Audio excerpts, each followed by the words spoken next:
You are watching BNS News.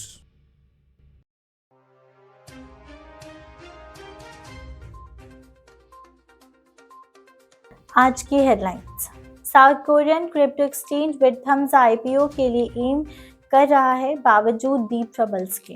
Asian crypto traders recent crypto trading volume spike के पीछे को driving force. टेथर्स और Bitfinex ने class actions में अपील का सामना वॉइड किया टेथर के क्लेम्स के अकॉर्डिंग। पोलैंड के सुप्रीम एडमिनिस्ट्रेटिव कोर्ट में इलीगल क्रिप्टो माइनिंग रिग्स पड़े गए हैं। यूएसएम ने मेटावर्स पिकनिक होस्ट किया वेब3 एंथुसियास्ट के लिए। क्रिप्टो करेंसीज ने डिजिटल मनी के रूप में टेस्ट फेल किया है, एमएएस के मैनेजिंग डायरेक्टर को कहना है। फिलीपींस ने टोकनाइज्ड ट्रेजरीज पायरेट किया amid real world assets on blockchain boom in Asia. DFS चाहता है कि crypto firms coin listing policy submit करें। फॉर्सिफाई ने एक्सजेनेसिस एक्सिस को हायर किया और $10 बिलियन सिक्योर किया क्रिप्टो लेंडिंग को रिवैम्प करने के लिए। वक्त अपना फोकस कस्टडी सर्विसेज पर शिफ्ट करते हैं।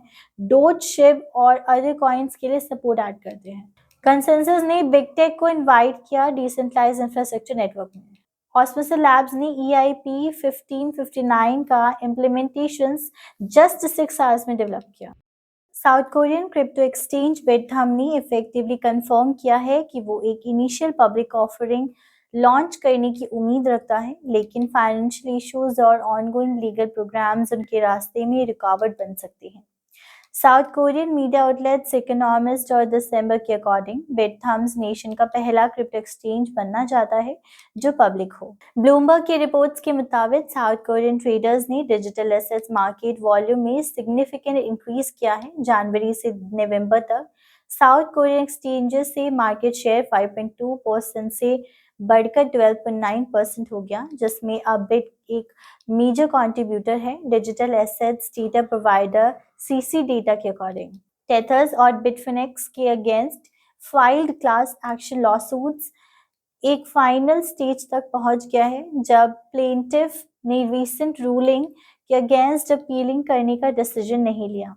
स्टेबल कॉइन इश्यूअर्स के पब्लिश स्टेटमेंट के अकॉर्डिंग पोलैंड के टॉप जजेस के राडर्स के नीचे वॉर्सॉ के सुप्रीम एडमिनिस्ट्रेटिव कोर्ट में secretly crypto mining rigs ventilation ducts में हाउस्ड किए गए थे। यह स्टार्टलिंग न्यूज एक जज ने लोकल आउटलेट TVN24 को नवंबर 9 को कंफर्म की।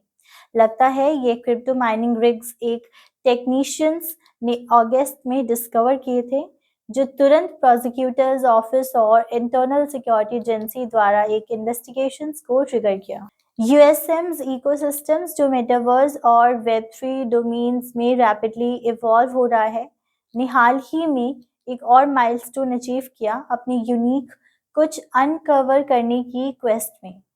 इस एडवांसिंग इवेंट के संबंध में यूएसएम अपनी कम्युनिटी के साथ क्लोजर रिलेशनशिप्स क्रिएट करने और क्रिएटिव आइडियाज इनकॉर्पोरेट करके बेटर फ्यूचर्स बनाने की कमिटमेंट को रीइंफोर्स कर रहा है। स्टेबल कॉइन्स और central bank digital currencies crypto नहीं फ्यूचर में फाइनेंशियल इकोसिस्टम का हिस्सा होंगे। सिंगापुर के सेंट्रल बैंक ने मैनेजिंग डायरेक्टर ने सिंगापुर फिनटेक फेस्टिवल में अपने की नोट में कहा। नवंबर 20 को फिलीपींस अपनी पहले एवर टोकेनाइज्ड ट्रेजरी बॉन्ड्स लॉन्च करेगा, जो सिग्निफिकेंट 10 बिलियन पेसोस रेस करने का एम रखता है। DFS के ऑफिशियल स्टेटमेंट के अकॉर्डिंग अपडेटेड गाइडलाइंस में heightened risk assessment standards introduce किए गए हैं, जो कॉइन लिस्टिंग पॉलिसीज पर फोकस करते हैं। वर्चुअल करेंसी इंडस्ट्री के डाइवर्स नेचर को देखते हुए DFS ने ये इनहैंस रिक्वायरमेंट्स टेलर किए हैं retail consumer facing businesses address करने के लिए।